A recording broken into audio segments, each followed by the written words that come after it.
నేను సింధుని. హాయ్, ఏంటి సడన్ గా? నీ లవ్ కి లైన్ క్లియర్ అయిందా? అంతా క్లియర్ అయింది. నేను చెప్పక ముందే తనే చెప్పాడు. ఏమని చెప్పాడు? వేరే అమ్మాయిని ప్రేమించానని. వాట్? వేరే అమ్మాయిని ప్రేమించాడా? అవును, తను ప్రేమించిన అమ్మాయి చనిపోయింది. నిజమా? నిజం. ఆ అమ్మాయి దూరమైంది బహుశా నిన్ను అతనికి దగ్గర చేయడానికేనేమో. ఆ అమ్మాయి చనిపోయినా అతని మనసులో ఇంకా బ్రతికే ఉంది. ఎంత మనసులో ఉంచుకున్నా చనిపోయిన అమ్మాయి ఎప్పటికీ తిరిగి రాదు. నువ్వు అతని మనసులోకి వెళ్ళడానికి ప్రయత్నించు, తప్పకుండా నీకే దక్కుతాడు. మేము ఒకటవుతామని నాకన్నా నీకే ఎక్కువ నమ్మకం ఉంది. మేమిద్దరం ఒకటైతే నీకే థ్యాంక్స్ చెప్పాలి. I believe in your love. All the best. Thank you. Bye. ఏంటే లంచ్కి రాలేదు? నాకు ఆకలిగా లేదు. ఏమండి, ఫైల్ అక్కడుందా? ఏమండి? ఏంటే ఏంటే ఏంటి? టీ వద్దే, కాఫీ పట్టరా చాలు. మీరు ఆర్డర్ చేయడానికి నేనేం మీ ఆవిడ కాదు. ఆకాయ బద్ద వద్దే, ఆమ్లెట్ వేసుకురా చాలు. అందులో కొంచెం విషం కూడా కలిపట్రా. రసం అయితే ప్రాబ్లం అవుద్ది, కొంచెం చక్కెర కూడా వేయి. మూతి మీద వాటే వేయద్దు. ఇప్పుడు ముద్దితే ఎవరైనా నవ్వుతా వెళ్ళిపోవే. సార్! సారీ, మొన్నే కదా కొన్నాను. అయ్య బాబు, ఈ విషయం మా ఆయన వింటే? అంటే నీకు ఇంకో ఆయన ఉన్నాడా? ఏంటి సార్ ఆ మాటలు? వీడు మూడోవాడా నీకు? అయ్యయ్యో! Shut up. అంటే నీకు సెటప్ కావాలా? సార్, నేను ఈయన మీద కంప్లైంట్ ఇస్తాను సార్. వద్దు పద్మ, అంత పని చేయకు. ఏంటి ఆలోచించుకున్నారు? లేచిపోదామని ప్లాన్ చేస్తున్నారా? కాదు, నేను లేపేద్దామని ప్లాన్ చేస్తున్నాను. అలాగా? అయితే ట్రైన్ కింద తలపెట్టి ఒక ట్రైల్ చూపెట్టి. మేనేజర్ గారు పిలుస్తున్నారండి. వాడేవాడు? మన బాస్ నేనెవరు? థామస్. ఎస్. పద్మ గారు, మీ ఫైల్ ఇక్కడ మర్చిపోయారండి. రండి sir. Good afternoon sir. Good afternoon. ఏం చేస్తున్నారు మీరు? జీకేఎం ఫార్మస్యూటికల్స్ లో జాబ్ చేస్తున్నాను సార్. అది కాదండి, right now what are you doing? Right now నేను మీతో మాట్లాడుతున్నాను sir. I'm sorry. Thank you. ఈ లెటర్ టైప్ చేసి తీసురండి. Okay sir.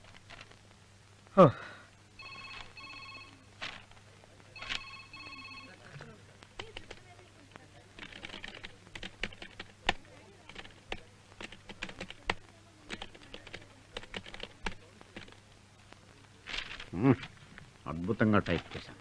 ఈ దెబ్బతో మన ప్రమోషన్ ఖాయం. మేడం టైప్ చేయమంటే మేనేజర్కి తీసుకెళ్ళిస్తున్నానండి. మతి మరుపు కదా. మేడం, మీరు చెప్పింది సరిగ్గా ఉందో లేదో చూసుకోండి. మేడం, మేనేజర్ గారికి ఇవ్వాల్సిన లెటర్ మీకు ఇచ్చాడు. ఈయన మతిమరుపుతో మన మైండ్ పోగొడుతున్నాడు. ఇవ్వండి ప్లీజ్. హలో, ఏమాయ్ సార్, థామస్ ఎక్కడ ఉన్నాడో చూసి ఫోన్ వచ్చిందని చెప్పి. అబ్బా, నువ్వేనయ్యా బాబు? నువ్వేనంట కదా మాట్లాడవా? నాకు పిచ్చెక్కడం ఖాయం.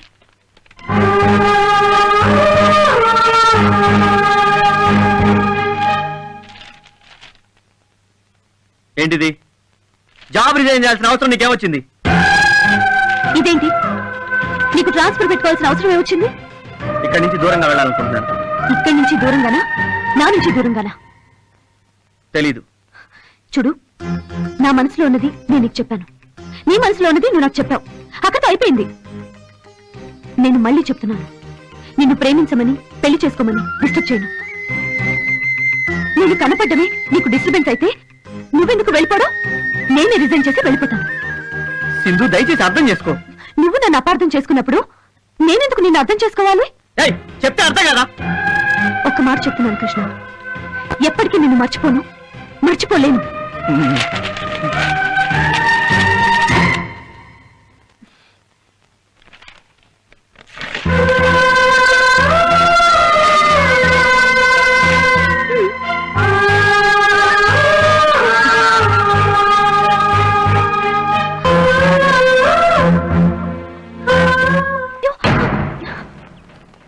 నానా, నానా, వీళ్ళు పెళ్లివారమ్మా, నేను చూసుకోవడానికి వచ్చారు. మా అమ్మాయి అండి. అయ్యో నాన్న, ప్లీజ్ ఒక్క నిమిషం క్షమించండి. మీరు వెళ్లాల్సింది ఎదురింటికి. అయ్యో, చిన్నపిల్ల, దానికి తెలియక నాన్న, మాట్లాడతాను. నా మాట విను. పెళ్లివారం ముందు ఏమిటో మాటలు? అయ్యో, ఒకసారి లోపలండి. రండి వెళ్దాం. అయ్యో, వచ్చిన వాళ్ళని అలా పంపేస్తావేంటి? ఈ అమ్మాయి నాకు బాగా నచ్చిందన్న. అయ్యింది, అనుకున్నంత అయ్యింది. ఇక నా కూతురికేం పెళ్లి అవుతుంది? ఇంకెన్ని పెళ్లిళ్ళు చెడగొడతావమ్మా? నీ కళ్ళు చల్లపడ్డాయా? ఇందులో నా తప్పే ఉంది? నువ్వు ఈ కాలనీలో ఉండటమే తప్పు. నువ్వు ఇక్కడ ఉన్నంత కాలం ఏ ఆడపిల్లకు పెళ్లి కాదు. ఏమండి, రోడ్డు మీద నలుగురులో ఏంటండి ఆ మాటలు? వచ్చావా నాయన? నువ్వు రాకపోతే ఆశ్చర్యపడాలి గాని వస్తే ఆశ్చర్యం ఏముంది? ఆయనకి మతిస్థిమితం లేదు. దానికి పాప సింధు ఏం చేస్తుందండి? ఓహో, ఇంటి విషయాలు చక్కదిద్దటానికి వచ్చావన్నమాట. ఆ పెద్ద ఆయనకు ఎలాగూ మతి లేదు. ఇక ఆ 4 గోడల మధ్య వీళ్ళకి అడ్డే ఉంది. ఛేదించండి సార్. చేసుకున్నంత మాత్రాన వీళ్ళ నోళ్ళు మూతలు పడతాయా? ఇప్పటికే దీని బతుకు బజార్ని పడింది. అది మీ కారణంగానే. నా కారణంగానా? కాదా? కాకపోతే ఈ రోజు బజార్లో నిలబడాల్సిన అవసరం దీనికి ఏమొచ్చింది? ఇంతమంది మీ ఇద్దరిని అపార్థం చేసుకున్నాక సింధుకు పెళ్లి ఎలా అవుతుంది అనుకుంటున్నారు? తల్లిపోయింది, తండ్రి ఉన్నా లేనట్టే. తల్లిదండ్రులే దీన్ని సగం చంపేశారు, మిగతా సగం మీరు చంపేశారు. ఇంకెందుకు నువ్వు బతకడం? చావుకా. ఇది ఇప్పుడు వీధిని పడిన పిల్ల. నాకు తెలిసి దీన్ని పెళ్లి చేసుకోవడానికి ఎవరు ముందుకు రారు. ఎవరు రాకపోయినా పర్వాలేదు సింధు, మనస్ఫూర్తిగా చెప్తున్నాను, నిన్ను నేను పెళ్లి చేసుకుంటాను.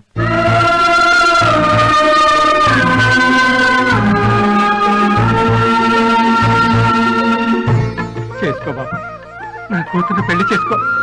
నీ కాళ్ళు పట్టుకుంటాను. అయ్యో, చేసుకుంటాను సార్, సింధునే చేసుకుంటాను. అబ్బా, ఎంత శుభవార్త చెప్పావురా. ఎన్నాళ్ళు నేను కోరుకుంది ఇదేరా. నువ్వు ఎప్పుడు సంతోషంగా ఉండాలి. నీలో ఈ మార్పు వచ్చిందంటే నాకెంత ఆనందంగా ఉంది తెలుసా. మొత్తం మీద సింధు అదృష్టవంతురాలురా.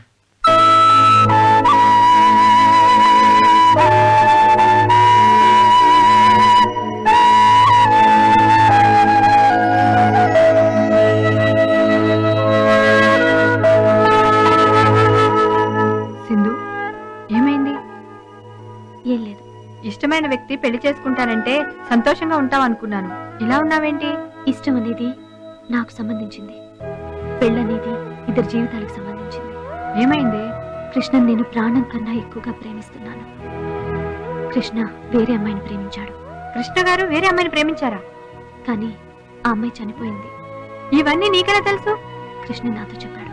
జరిగిందేదో జరిగిపోయింది. ఇప్పుడు నిన్ను పెళ్లి చేసుకుంటానన్నారు కదా. నా పరిస్థితిని చూసి జాలిపడి చేసుకునే ఈ పెళ్లి నాకు ఇష్టం లేదు. సింధు, నువ్వేనే ఇలా మాట్లాడుతుంది? చేసుకోబోయేవాడి మనసులో వేరే అమ్మాయి ఉన్నప్పుడు ఏం చేయమంటావు? ఇప్పుడు లేదు కదా. తన జ్ఞాపకాలు కృష్ణలో జీవించే ఉన్నాయి. లేనమ్మాయి ప్రేమలో అతనున్నాడు, నువ్వు ప్రేమించిన అతను నీ కళ్ళ ముందున్నాడు. దూరం చేసుకుని నువ్వు జీవితాంతం బాధపడతావా? ప్రేమని ప్రేమే మరిపించగలదు. నువ్వు ఇష్టపడుతున్న వ్యక్తిని నిన్నిష్టపడేలా నువ్వే చేసుకోవాలి. నీ మంచి మనసే కృష్ణ నిన్ను ప్రేమించేలా చేస్తుంది. ఇప్పుడు నీ జీవితం నీ చేతిలోనే ఉంది, ఆలోచించుకో.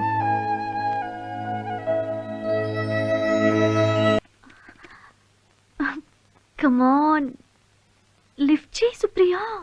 ఎక్స్క్యూజ్ మీ, మేనేజర్ కృష్ణ ఉన్నారా? మీరు? నేను అతను ప్రేమించిన అమ్మాయిని. బ్రతికే ఉన్నారు. హే, భయపడ్డావా? నేనెవరో గుర్తుపట్టలేదా? నేను సుప్రియని. సుప్రియ! Oh my God! చంపేశావు. ఏంటి సడన్ గా? రా కూర్చో. ఆఫీస్ పని మీద వైజాగ్ వచ్చాను. నిన్ను సర్ప్రైజ్ చేద్దామని చెప్పలేదు. నువ్వు వచ్చిన సర్ప్రైజ్ చేయడానికా, షాక్ ఇవ్వడానికా? ఆహాహా, ఫోన్ లో మాట్లాడుతుంటే చాలా ధైర్యం ఉన్న అమ్మాయి అనుకున్నాను. ఇలా భయపడిపోతావు అనుకోలేదు. నువ్వు నిజం చెప్పకపోతే ఈ పాటికి నా గుండె ఆగిపోయేది. ఓహో, ప్రేమలో పూర్తిగా మునిగిపోయావన్నమాట. మనసులోతో మధురమైన ప్రేమకే తెలుస్తుంది. ఆహా, ప్రేమ గురించి చాలా తెలుసుకున్నావు. ఇంతకీ నీ లవర్ ఎక్కడ? లీవ్ పెట్టి వాళ్ళ ఊరెళ్ళాడు. చా, వెరీ బ్యాడ్. ఉంటే నీ లవ్ మ్యాటర్ ఇప్పుడే క్లియర్ చేసేదాన్ని. నీకు ఛాన్స్ లేదు. తనే నన్ను పెళ్లి చేసుకుంటానని చెప్పాడు.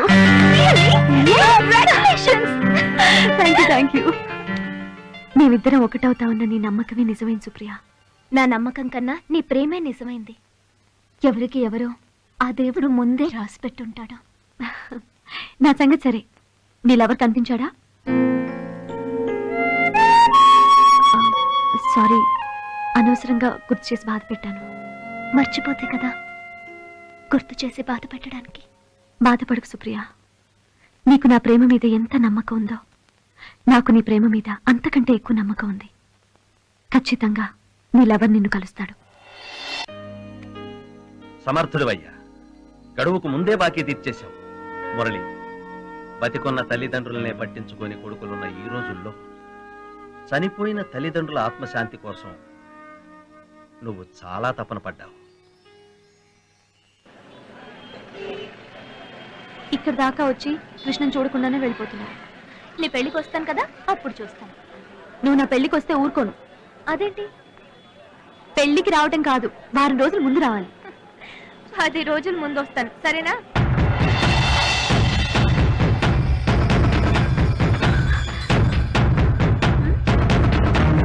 ఏయ్, కృష్ణ వచ్చాడు. ఎక్కడ? అక్కడ.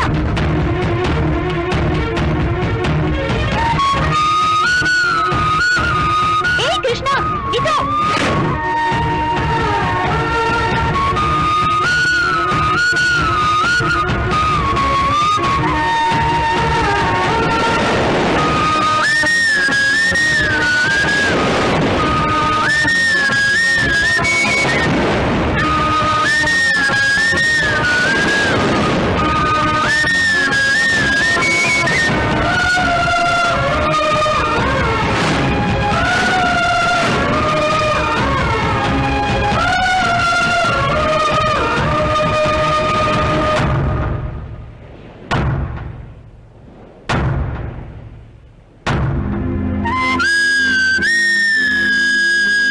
నీకు కనిపించలేదని ప్రతి క్షణం నా మనసు ఆందోళన చెందుతున్నా. ఎప్పటికైనా మన ప్రేమ మనల్ని కలుపుతుందని నమ్మకం ఉండేది. కానీ ఇలాంటి పరిస్థితి ఎదురవుతుందని నేను ఊహించలేదు. ఏ మురళి, నేను చనిపోయానని ఎలా అనుకున్నావు? సుప్రియ, నువ్వు చనిపోయావని నమ్మడానికి కారణం మీ నాన్న, నీ ఫోటోని చూస్తూ బాధపడుతున్నా మీ అమ్మ, నీకు యాక్సిడెంట్ అవడం, అది మా రఘు చూడడం. నువ్వు చనిపోయావని నమ్మడానికి సాక్ష్యాలయ్యాయి నాకు. కావచ్చు, కానీ దూరమైన ఇంత తక్కువ టైంలో ఇంకొకరిని పెళ్లి చేసుకునేంత దగ్గర అవుతావు అనుకోలేదు. నిజం చెప్పాలంటే సింధు తండ్రి మర్చిపోవడానికి, తన పెళ్లి ఆగిపోవడానికి కారణం నేనే. చూడు, నువ్వు ప్రేమకి జాలికి తేడా తెలియకుండా మాట్లాడుతున్నావు. నువ్వు సింధుని పెళ్లి చేసుకుంటానంది జాలితో కానీ ప్రేమతో కాదు. కావచ్చు, కానీ సింధు జీవితానికి నేనే ఆశలు కల్పించాను. సరే, అవన్నీ వదిలే. నువ్వు నన్ను ప్రేమించింది నిజమేనా? నా ప్రేమ స్వచ్ఛమైంది. నేను ప్రేమించేది కూడా నిన్నే. మళ్ళీ ఈ మాట చాలు. సింధు మనసు నాకు బాగా తెలుసు. నేను నిన్ను కలుస్తానని, మనిద్దరం ఒకటవుతామని నాకంటే సింధుకే ఎక్కువ నమ్మకం. ఒక్క మాట చెప్పనా? మనిద్దరం ఒకటైతే ఆనందపడే ఫస్ట్ పర్సన్ సింధు. మురళి, సింధు, ఇంకేం మాట్లాడకు. నువ్వు నన్ను ప్రేమించిన విషయం నిజమైతే నాతో రా. సింధుతో నేను మాట్లాడతాను.